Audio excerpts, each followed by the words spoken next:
nem verde, nem podre. Precisamos ser como frutos maduros.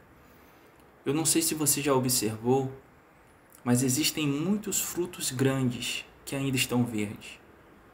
E nós nos impressionamos com o seu tamanho, com a sua beleza, com o crescimento daquele fruto, e não notamos que ele ainda está verde. Por outro lado, existem frutos que, apesar de serem pequenos, já estão maduros, já estão plenos, já estão prontos para cumprir o propósito para o qual foram criados. E talvez você me pergunte, mas qual é um propósito de um fruto? O propósito de um fruto é alcançar a maturidade para servir o mundo com aquilo que ele carrega dentro. O propósito de um fruto é se gastar, é se deixar gastar, liberando no mundo, permitindo ao mundo usufruir daquilo que ele carrega dentro, da polpa, das sementes que o Criador depositou dentro dele. Um fruto que passa toda a sua existência no alto de uma árvore, jamais cumprirá o seu propósito de existência. E assim como os frutos, nós precisamos alcançar do Criador essa dádiva de alcançar a maturidade para servir ao mundo com aquilo que nós carregamos dentro, com aquilo que o Criador depositou dentro de nós, porque o que você tem de mais precioso não é a sua casca, mas é todo o potencial que o Criador guardou dentro de você. E aí nos vem uma pergunta: será que somos frutos maduros ou será que ainda estamos verdes? Vai aqui algumas características de um fruto verde para você mesmo fazer essa reflexão sobre a tua vida. Primeiro, o fruto verde, ele tem muita resistência em descer do alto da árvore. Todo fruto verde tem muita resistência e dificuldade de se desprender do topo das árvores. Mas o fruto maduro, ele não tem resistência em descer do alto da árvore, porque ele sabe que ele só cumprirá o propósito da sua existência quando ele descer, quando ele sair da vitrine do topo da árvore para servir aqui embaixo. Uma segunda característica de um fruto verde é que ele tem muita dificuldade em abrir mão da casca. Ele tem muita dificuldade de perder a casca, de perder qualquer coisa. E um ponto da maturidade é que a gente sabe que as perdas fazem parte da nossa existência.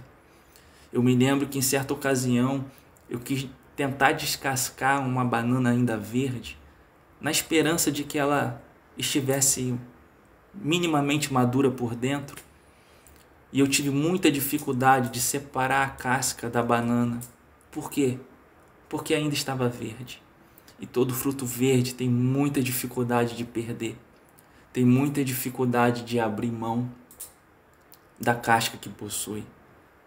Outro ponto interessante a se observar é que todo fruto verde, quando ferido, libera amargura. Mas o fruto maduro, mesmo quando ferido, ele libera doçura. E isso aqui, teoricamente, é muito bonito de falar, é uma poesia muito bonita, mas na prática nós sabemos bem que não é fácil. Quem sou eu para me julgar que alcancei esse nível de maturidade? Porque sei muito bem que na prática é muito difícil a gente liberar doçura quando somos feridos, mas que o Criador nos ajude a alcançar esse estágio de maturidade, ao ponto de, mesmo feridos, liberarmos doçura.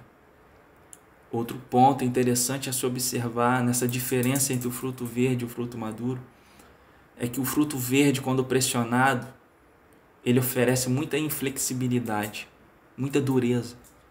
O fruto maduro, ele é resiliente. Muitas das vezes você pressiona ele até cede, mas depois ele tem a capacidade de voltar ao seu estado original. Resiliência não é ser duro ao ponto de ser inflexível. Resiliência é muitas das vezes ceder, mas depois conseguir retomar sua forma original. Resiliência muitas das vezes é ceder, mas conseguir se adaptar e novamente voltar à sua forma original. Que o Criador nos ajude a ser frutos maduros. Mas é interessante observar ainda que, apesar de todos os problemas que um fruto verde carrega, há mais esperança para um fruto verde do que aquele fruto que já está podre. Porque o fruto verde, hoje ele pode estar azedo, mas amanhã ele pode ser doce.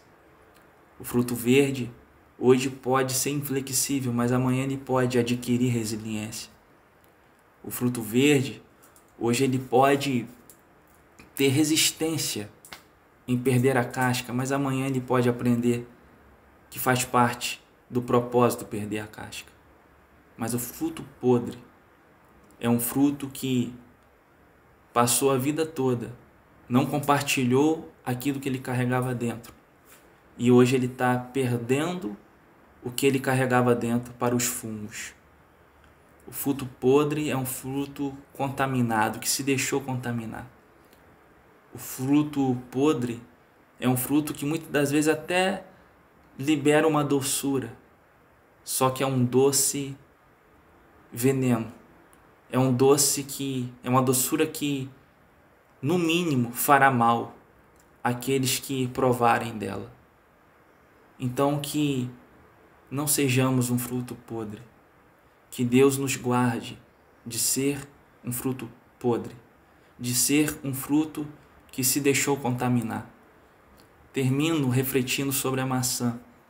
Algo muito interessante sobre o apodrecimento de uma maçã é que ela começa a apodrecer de dentro para fora. E alguns vão dizer que lá, próximo aonde ficam as sementes no interior da maçã, fica às vezes pequenos espaços. E quando o fungo acha aquele espaço vazio, ele se aloja ali. E a maçã externamente parece estar sadia, saudável, madura, própria para cumprir o seu propósito. Mas na verdade, internamente, ela já está começando a apodrecer. Que o Senhor, que o Deus da Bíblia, que o Criador, venha preencher todos os espaços do nosso interior, todos os espaços da nossa alma, para que nós possamos cumprir o propósito da nossa vida e que o fungos do pecado, toda a influência do mal, não venha encontrar espaço dentro do nosso interior, querido. Concluo ainda dizendo que o propósito de Deus para a nossa vida é que nós venhamos morrer vazios, que nós venhamos deixar-nos nos gastar aqui no mundo, venhamos servir nossa geração com aquilo que a gente carrega dentro. Assim como o fruto só cumpre o seu propósito se ele compartilhar aquilo que ele carrega dentro, nós precisamos deixar todas as sementes aqui. Nós precisamos liberar no mundo, manifestar ao mundo aquilo que de melhor o Criador depositou dentro de nós. Não leve para o cemitério nenhuma semente que o Criador depositou dentro de você. Cumpra o seu propósito. Peça a Deus que lhe ajude a alcançar a maturidade para cumprir o seu propósito, o propósito da sua existência. Que Deus te abençoe, que Deus abençoe a sua casa, a sua vida.